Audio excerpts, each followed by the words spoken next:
What is up, everybody? This is Eric, the one and only Barrett Collector, and today I'll be reviewing a game that is expensive to own as of the making of this video, and one of those games that are very peculiar and rare.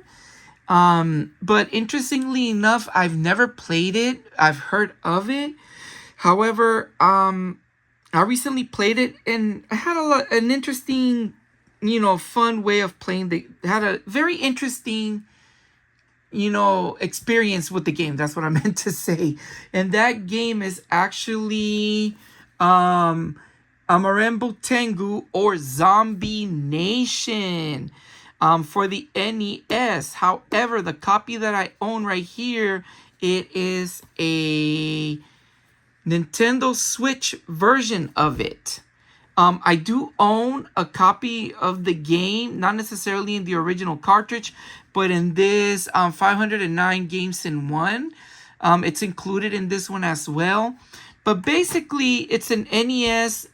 This one is the Nintendo Switch version of the NES game Zombie Nation. But what is the difference between the Japanese version of Zombie Nation and the NES version? Well, let me explain a little bit. The game was released originally back in 1990 by a company called Melnac. Not Melmac, not from where Alf is from. Melnac. It's very interesting.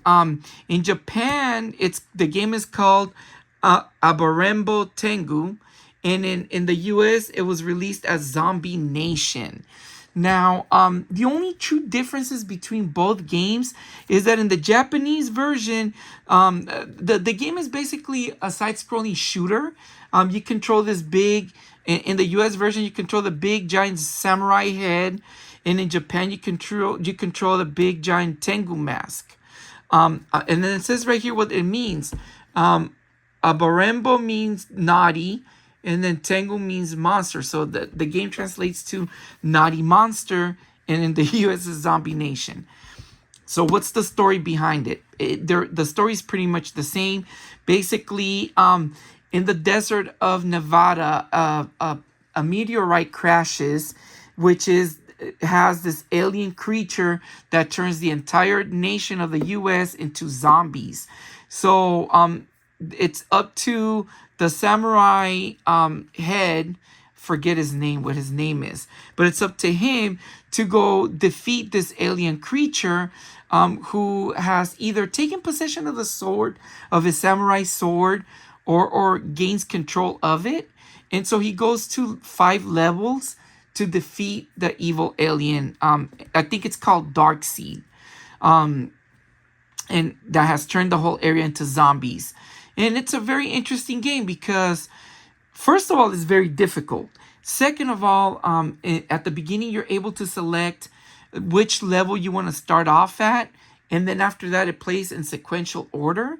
Kind of like Mega Man, but not quite, because you don't choose levels. Once you choose where you want to start, you start there, and then it goes progresses in sequence. And yes, in each level, you defeat a boss until you reach the 5th level, which is where the evil alien is at. Very difficult game to play. You get 8 lives. The differences also are that in the Japanese version, you have to acquire the fast-speeding shooting projectile, where in the US version, you already have it.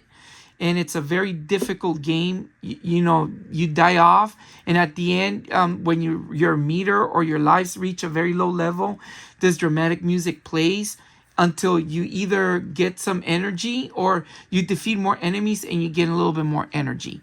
So yeah, my experience with this game was rather interesting, very fun. A game that it's a rarity to own.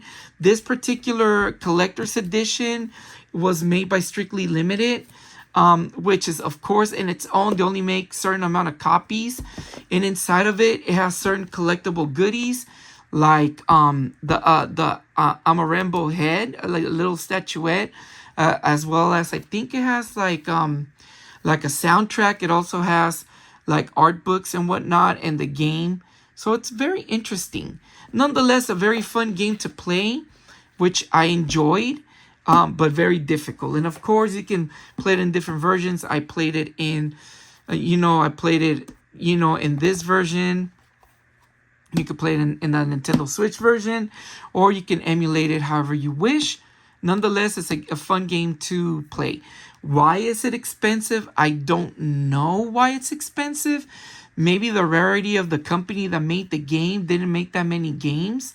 At the end of the day, even this one, I acquired this one for a good price, but on average, this was going for like $60, which is not as bad as getting a copy, which can go for probably at least about 100 or more, give or take, but it's still expensive. But anyways, hope you guys enjoy the gameplay footage of the game. I played the entire game, so it's an entire gameplay footage of the entire game from beginning to end.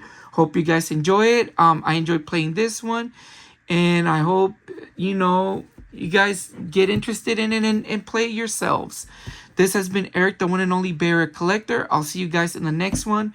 You guys take care. Peace out.